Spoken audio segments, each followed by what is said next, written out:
Before we start, I would just like to say that some of our content may be triggering for some of our listeners and viewers.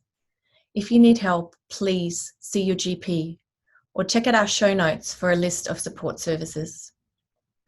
While advice is given during these podcasts, this is not intended as a substitute for professional medical advice.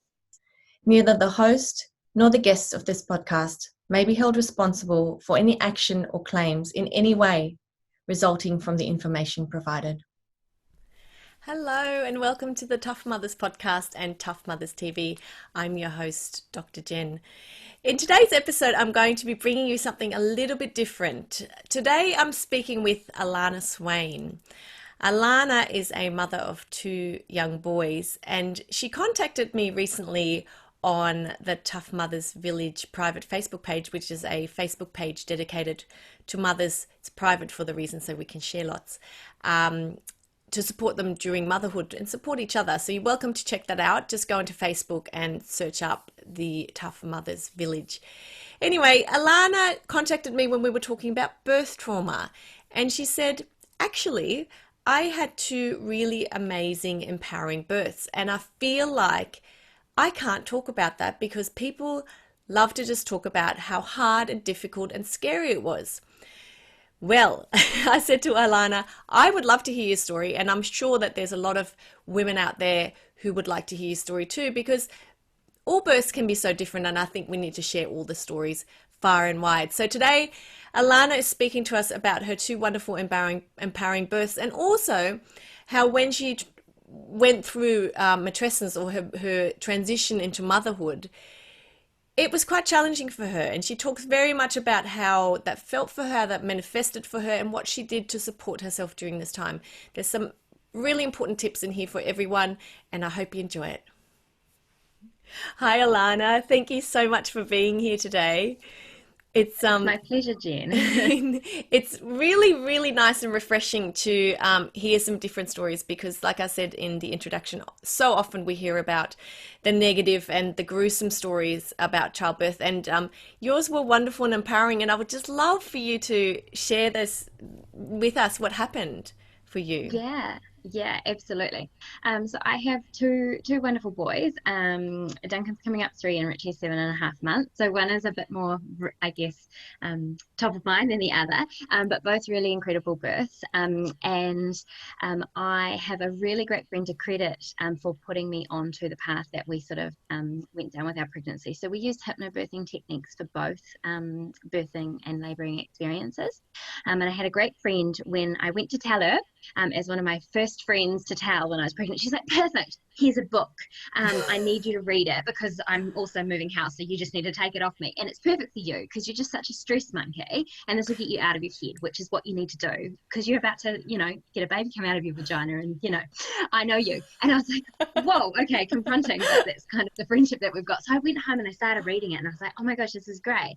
So I signed up for these hypnobirthing classes, and just the lady Helen who ran them, she was just absolutely incredible, and it just really, really clicked and moved something in both Gareth and I, to sort of just go, wow, birth doesn't have to be this like really traumatic hospital clinical thing. Like, women have been giving birth for centuries, for millennia, and we can do it. It's just all this modern psyche that in our own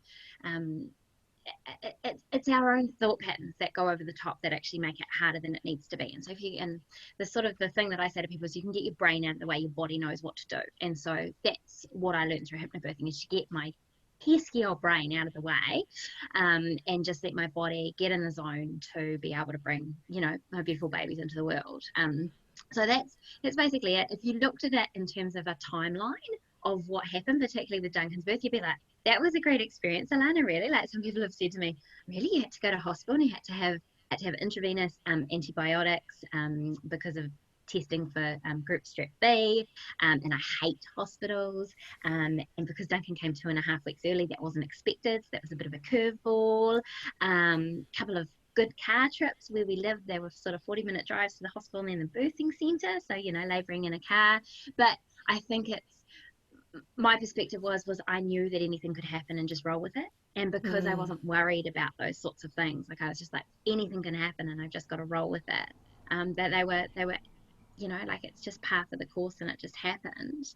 And I remember I was in the shower after Duncan was born, and he came out, and I like looked down and I like said to my midwife, I'm like, where's my belly gone? And she's like, the baby came out, remember? She's like, and I was like, whoa. And she's like, you did so well. Like, I can't wait for you to have your second baby. I'm like, really? Okay, thanks. I was like, I don't think you normally get told that after you have a baby. You know? Yeah. So it was so incredible. Yeah. That's wonderful. And it's so lovely to hear. And you know, I do think that there's probably some women going, oh, she's pretty lucky to have had that birthing experience. And I guess sometimes there is a bit of luck involved in, you know, if your body, you know, you're saying your body knows what to do, and sometimes the body just doesn't play along, I suppose. But, you know, also, like you were saying earlier, it's to do with your mindset. So do you want to talk about that a little bit more, how you went into your first birth in particular, because you had nothing to reference it against other than your book from your friend?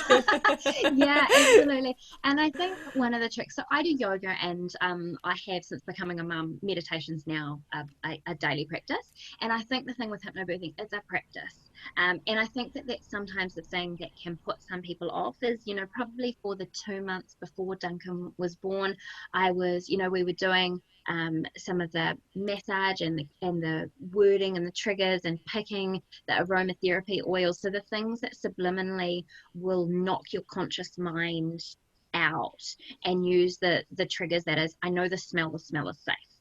Mm-hmm. I know these words are safe. And then your body doesn't try and fight your mind. It's just like, no, I know what I'm doing. So things like affirmations, I would do like a beautiful like daily yoga flow on my mat, listening to a series of hypnobirthing meditations with a particular playlist in the background that I still, if I'm having a stressed out day, I will still play that. And then when Duncan was stressed, I played that music, calm him right down as a young baby. It's amazing. Yeah, really amazing. So I think that that's part of it, is that I was prepared to know that birthing is a really finite experience. Probably a bit of prep work was probably smart. And I think that made a big difference. And also just, I guess through the hypnobirthing classes and the techniques and the affirmations, is just to know that at the end of it, a baby would come out. And so what was going to happen in that path, just to be okay with it. It's like all the hard stuff in life, right? At the end of it, is worth doing. You know, and it comes like out, sorry, you go. No, you go. I was just going to say, and like you said, the baby comes out in the end. And even if there is something, you know, a complication that you couldn't have foreseen beforehand, at the end of the day, the baby will come out somehow, even if you end up having a cesarean. And I think that's one of the most important things to remember when you are pregnant and you're preparing for this journey. Is like, I like your fluidity, where you're just like, you know, things will happen and this is how it will go.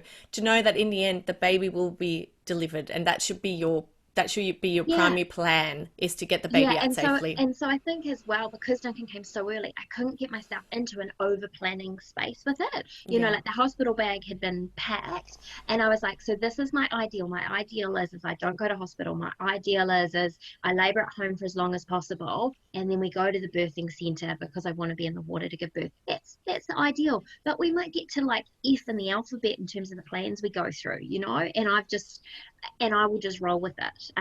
You know, and it worked, you know, like it really did. I remember, so they were trying to find a vein to put the intravenous antibiotics on, and I've got shabby veins, so blood tests are never fun. And obviously, you know, I've been so in the zone that I hadn't been eating and drinking to sort of, you know, keep my energy up. And Gareth afterwards was like, I had to look away because they were trying to, like, it was like they were hacking into your arm to try and get that needle in. And he's like, I can't believe you're so squeamish. And you were just sat there like just breathing, and just he's like if I hadn't known you were on drugs, I would have thought you were on drugs, because you were just so zoned, like really just in the zone and just really glazed. And so it was like I got all the benefits of the natural drugs, that natural hormone cascade that you get, that it just whacks you out, you know. And it and it was great. Wonderful. That's great. And then you had a home birth with your second baby.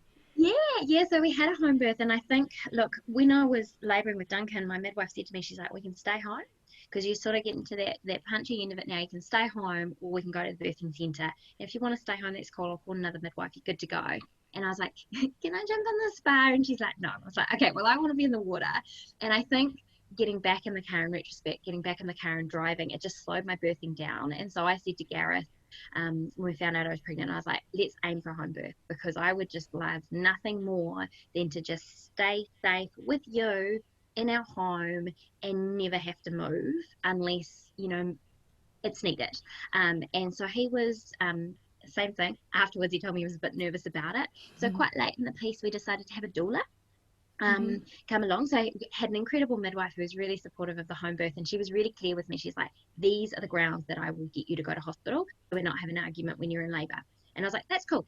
And it was That's really good, so that's one tip that I would say is make sure you have that, I guess, boundary line with your midwife, which is, if I want a home birth, tell me the terms with which it's not a surprise that I do have to go to hospital. And I guess before you get in the zone, because you can't make any rational decisions, even if you don't get into the zone. And I had one baby where it was so quick I couldn't get in the zone. But if anyone had asked me any questions, I would have been like, sure, pull my arm off. I don't, you know, so you need to do it beforehand. That's fine. Yeah, exactly. That's awesome. Yeah. That's really good. So you had like kind of the deal breakers, I suppose.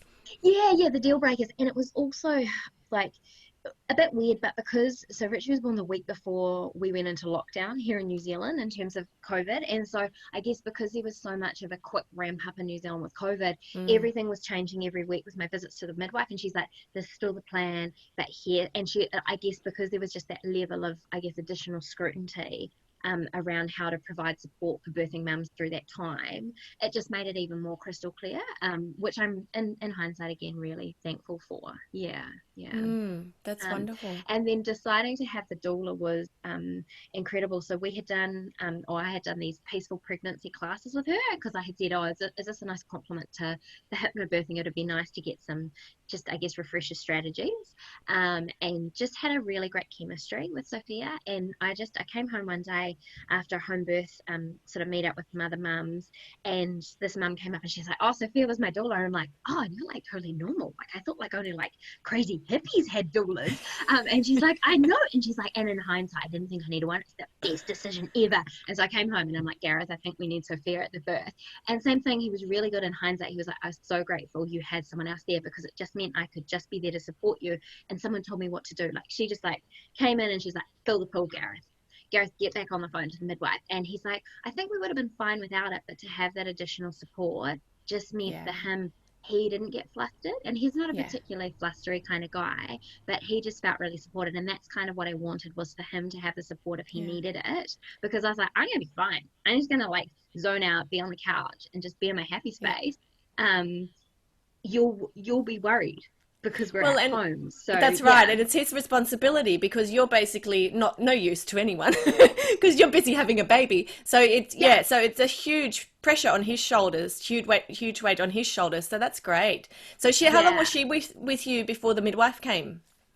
So probably a couple of hours. So I knew that I was in labor at about 4 p.m. in the afternoon, but I went and got Duncan from daycare. We had dinner, and I sort of then called my sister to say, hey, you need to come over now to look after Duncan. And it was about 8 o'clock that I called her, and I just said, hey, look, I'm in labor, but let's everyone get a good night's sleep, and I'll just call you as soon as I need you. And it was about 2 a.m. that I woke Gareth up, and I was like, okay, let's call Sophia. She came round at about, I think she got here somewhere between about, because like I was all in the zone, so I don't know, somewhere between 3:30 and 4, and she was probably with us for maybe an hour, maybe an hour and a half, and then she was like, right, we've got to call the midwife, and so she started filling the pool just as she arrived, sort of just lit some candles, put some of the aromatherapy oils that I'd left on the diffuser, and did some the thing with the towel, they wiggle your hips, that sort of just releases a little bit of pressure.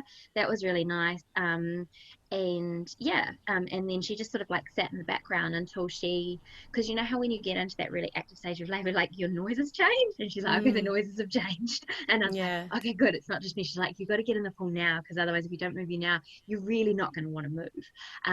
And so then she rang the midwife as I was kind of getting into the pool. The midwife then heard, oh, okay, Alana's like actually in labor now, or like the baby's really coming. And the midwife arrived And because I remember just going, I gotta push, like this baby's coming. Like I really hope at this stage I'm at the stage that you can push, because that's what made it so different with Richie, with Duncan, is I didn't get inspected. I had no, you're this much along. Oh, and it right. was so liberating. So I was just like, why was that? There's a baby coming. Because the midwife wasn't there. She's like, it's your second baby. You're fine. Oh, of course. You know, she's like, so I can the doula, hear you're fine. Yeah. And so she was like, so my midwife, she was like, look, when I have a baby at home, it's your second baby. You're going to know how intense it is. She's like, ring me when it's regular, and then we'll make a call. But she's also like, I know you're not really going to want me to just pop out and inspect how far along you are, so we'll wait until I feel like you really need me there. So you knew.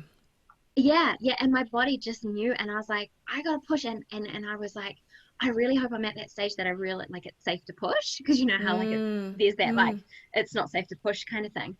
And then I remember like there was this one line in the hypnobirthing book, which is, everyone gets to the point that they feel like they can't go on. That's when you're just about there. And I never got that feeling, or I got that feeling with Duncan, but it was way earlier on than when he was born. Like I was like, shit, I hope my body can do this, right? Like, baby, please come. And then with Richie, I was just like, it's all good. And then I was like, God, this is hard. Like, oh my God. And I just remember like this, like, oh, it's really gonna hurt, but I've just like gotta get this baby out. And then I was like, good, that's the good feeling. Okay, go. And I just like, I just remember like it was like this, like I want to say it was like this thunderbolt of like a cracking pain, but I knew that was the push that got him out. Yeah, right. And then I was just like, he's here. And it was really funny, right? Because we didn't know with both the boys, they were surprised. And when I was laboring with Richie, I was like, he's a boy. Whereas with Duncan, I still had no clue. So Richie kind of came out, he scooped up, and we were just like sat there in the pool, just like cuddling him for ages. And then I was like, I suppose I should check in. I'm like, yeah, it's a boy. Oh, you knew. I was like that with my second boy as well. My pregnancy and my labor with him was identical, that I didn't check for ages. And then my midwife also said, you better check what it is. And I was like, I already know it's a boy. Like, yeah. So I guess it was the most empowering experience of my life. Wonderful. Having a home birth. And real early on, we did a refresher with Helen on the hypnobirthing, and she said, because part of the preparation and the style is you do a fair release session, and then you visualize what it looks like at the end when you're holding your baby. And I was like, we're at home, we're in the lounge, and like Duncan gets to come and meet his baby, and honestly, he came through the hallway, and the smile on his face, oh, I'd have 100 babies to have that look again. And it was just, I will hold that image till the day I die, and just the most beautiful thing. And luckily Sophia was taking photos, so we've got a photo of his smile on the couch meeting Richie. You sent a photo. I'm going to share that. You sent it to me, so I'm going to share that with all the listeners and viewers, because it is really, really special. It's a wonderful picture, and now that you've told us the story behind it, I think I'll have to look at it again. It'll just be so much more powerful. Yeah, because I remember it was about, I don't know, it was about 3 a.m. and I was like, man, I thought second babies were faster. And I was like, because like, I don't know, like this just feels, like as tough as it did last time. I'm like, I'm sure babies can fast. And I'm like, and I promised Duncan a baby in the morning, and like, he'll wake up at 6 a.m. Like, come on, baby, like we haven't got 3 hours to get you out, And then all of a sudden, like, I was in the water and 20 minutes pushing, and he was out. So he was awake, but so this is me at 3 a.m., right? So I waddle over, and I'm like, breathing through, preparing my bottle, right? Take it down the hallway to put it just behind the door, because we had an interconnecting door. Because I was like, because then my sister is okay with him. He'll be good for half an hour. Like, before she has to come out, like, she can keep him occupied, with some stories in a bottle, and like, he doesn't have to walk out if the baby's not here yet, kind of thing. And it worked. She saw the bottle, and that was like her signal, like, okay, take him back into the room. It was like the tie on the door handle, like in the frat movies. Yeah. And so special as well for my sister to be like right there, like to have been, for Duncan to have known that his Auntie Tanya was right there, and then for her to have come out within minutes and like, whoa, here's my new nephew, like, because she met Duncan, but obviously it was the next day, and it was so special on so many counts. Yeah, that's wonderful. So you guys had a bit of bonding time. So that was just before lockdown. So did you say Duncan's 7 months? Sorry, Richie's 7 months. 7.5 months. Yeah. So he was born on the Wednesday, and New Zealand went into that level 4 lockdown the Wednesday after. Wow. So Okay. we weren't expecting to do anything anyway. So for us, it was a massive game changer. I just wasn't expecting to have a toddler at home with me full time. So my mum came to visit for the weekend, and then we said, just don't go home because stuff's going to get funky and we don't know what's going to happen. And so she just stayed with us, which was great because Gareth ended up working from home right through. And so we had my mum there to help. And it made what could have been an absolutely stressful situation just slightly less stressful. Oh, that's great. So it wasn't really quite the newborn bubble I was hoping to have, but it was still really special time that they could be together for so much of the time as Richie was just born. So your transition into motherhood or mum of two was okay, like would you say? Or when did your mum leave after the lockdown then? So she was with us for about 6 weeks. And at about week 3, Richie started screaming uncontrollably for 3 hours a night, which we never had with Duncan. He was not a colicky baby. He didn't cry at all. He just didn't sleep. So that was really, really intense because obviously toddlers get their witching hour. When you're in a household that's busy anyway with a toddler, and then Richie would just be crying, and I just remember thinking, like, what have I got myself into?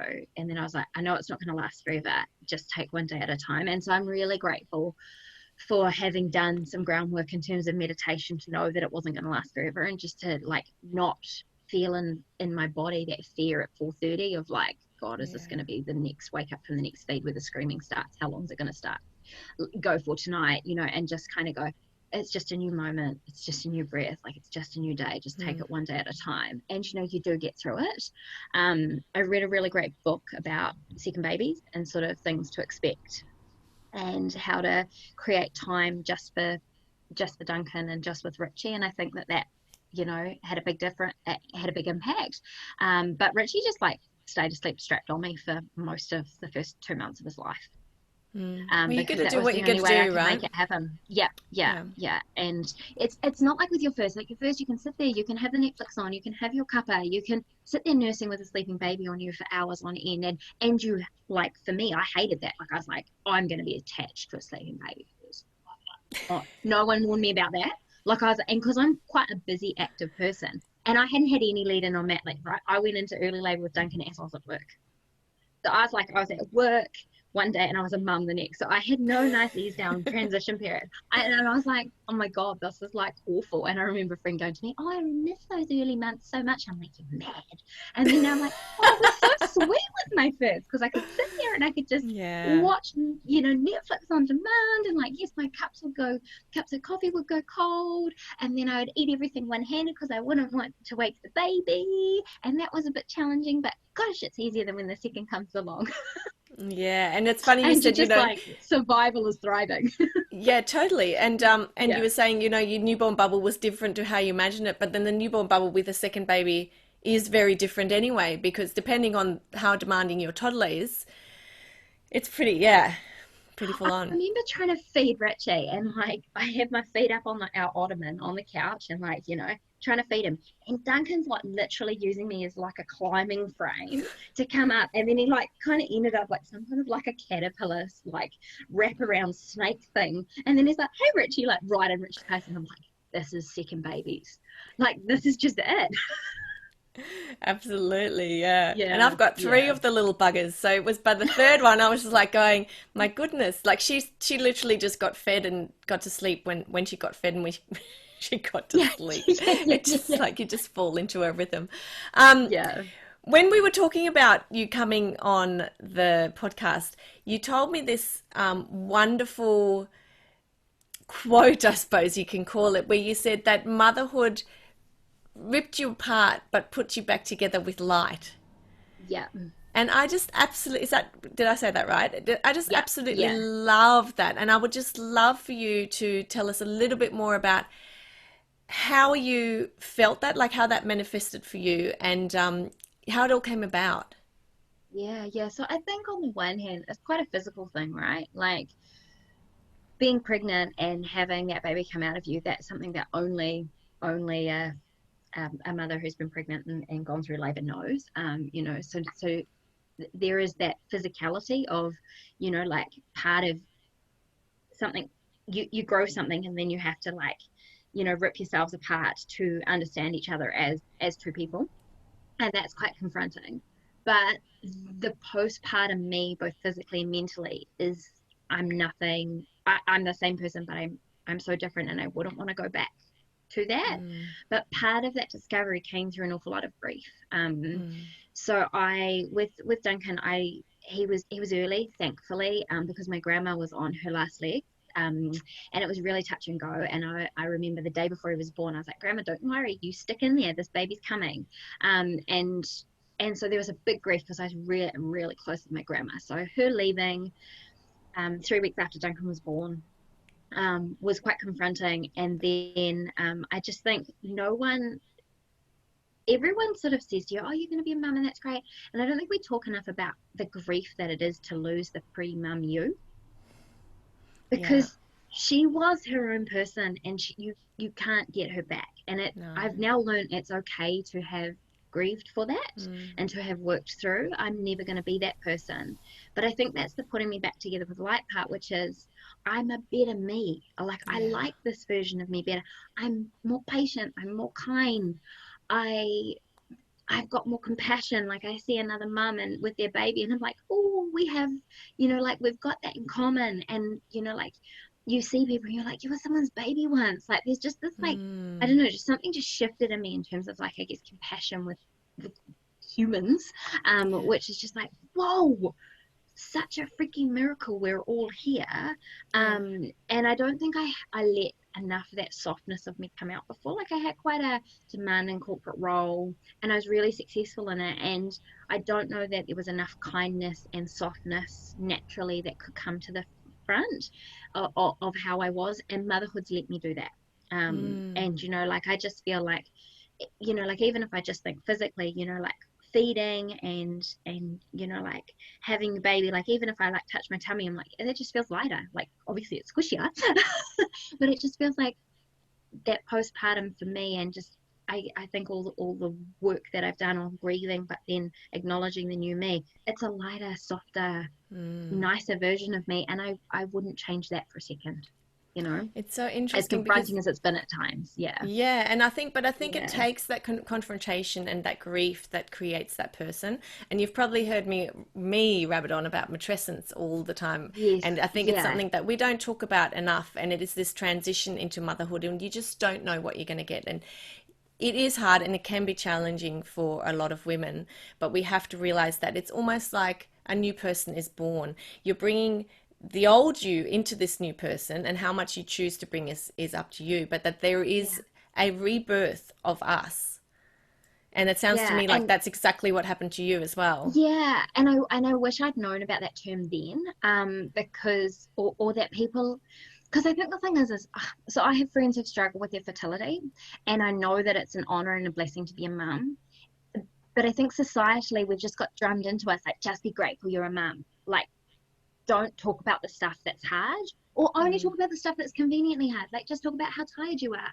Like, don't talk about the fact that, you you don't want to be sat on your butt because, you know, your bits are sore from downstairs because a baby came out of your vagina and it's the middle of summer and actually it's really hot. And so being sat there when you're used to moving around all day long is really tough, both physically and mentally. No one talks about it. Yeah. And we should. And like, and I now say to people, you know, friends, I'm like, when you hit that hard spot, you can call or message me anytime.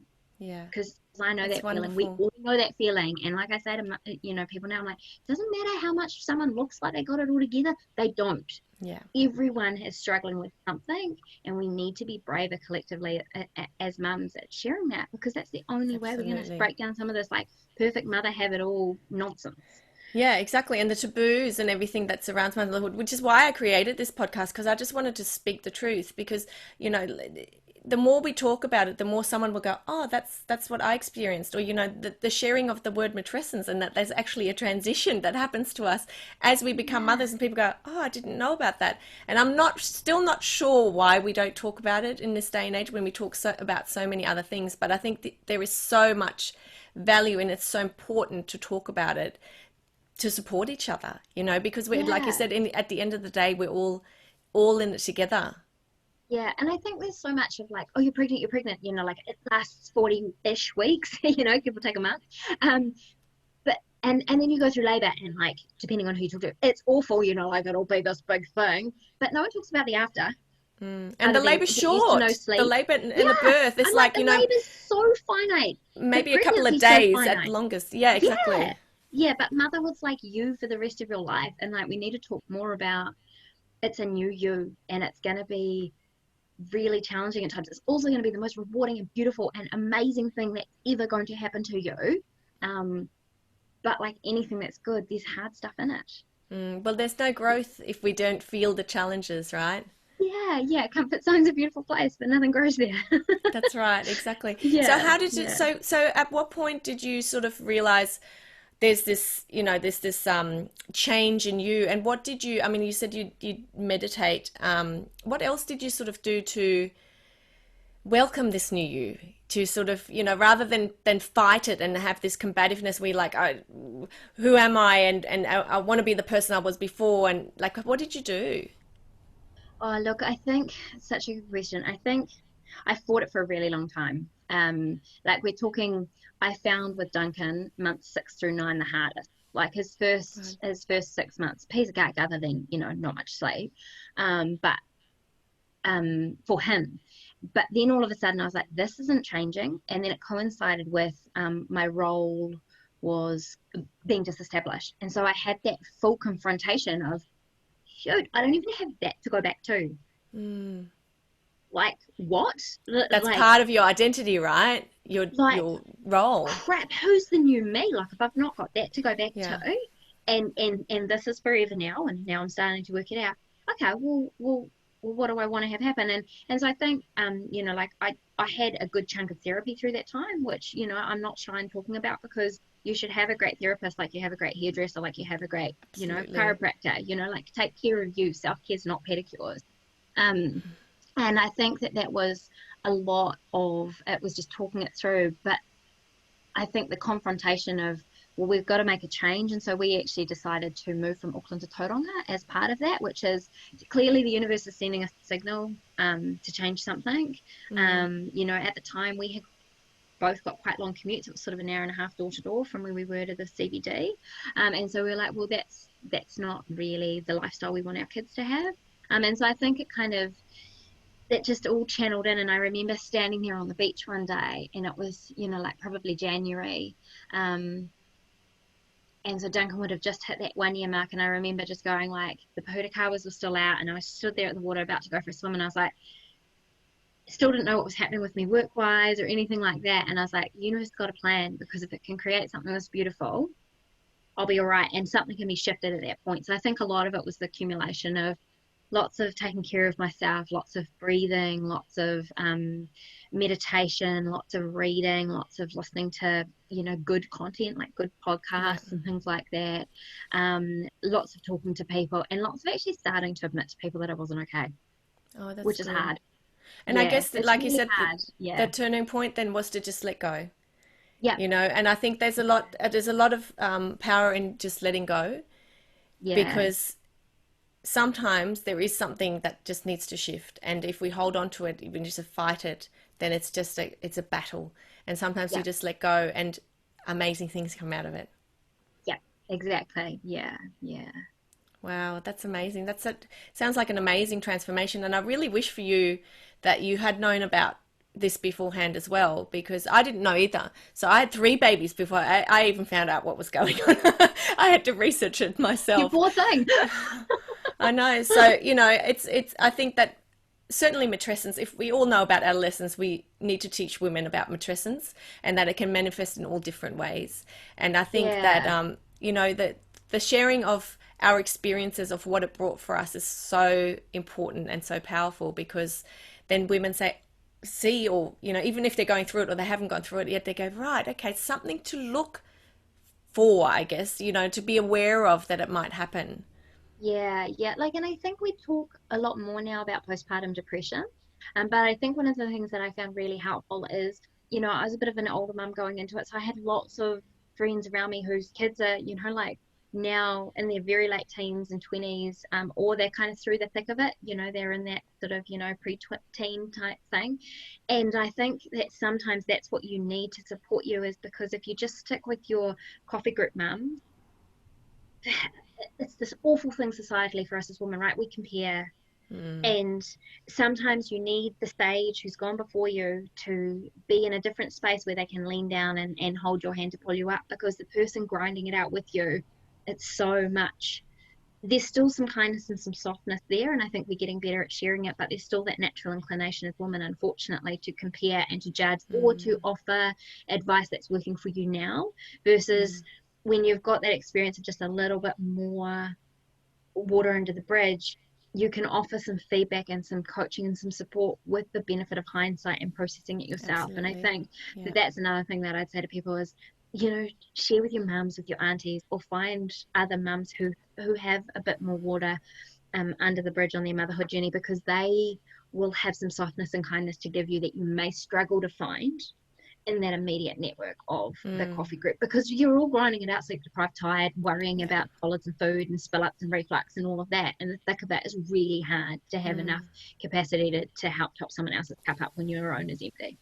Absolutely. And I was just talking to a mum actually from my original coffee group for my very first child, and because I did an episode recently, episode 2, where I was talking about my struggles in a postpartum, which ended up being matrescence, but I didn't know that at the time. And so she listened to it and she reached out to me, and I knew that she was struggling, and she said, isn't it a shame that we couldn't come together at the time? And I said, yes, but while we maybe would have talked about it, it'd be like we're both drowning and trying to keep each other and ourselves up. It was like, it just wouldn't have worked. It just wasn't the right time, and so that's great advice actually, to go and find somebody who's been through it, who's looking at it with a different lens now, who's got their own struggles because they've got teenagers, and it's all just different phases of motherhood. But to find someone who can say to you, I went through this and this is how it worked, and or my friends, and it's really normal, or whatever it is that you need that supports you in that time. And I don't think, maybe I'm wrong,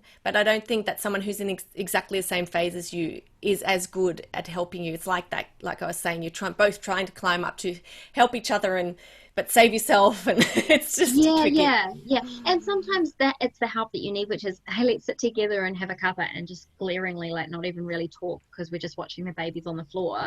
So sometimes that's the right thing, but there's nothing like having someone who can just put their hand on your shoulder and just be like, I get it.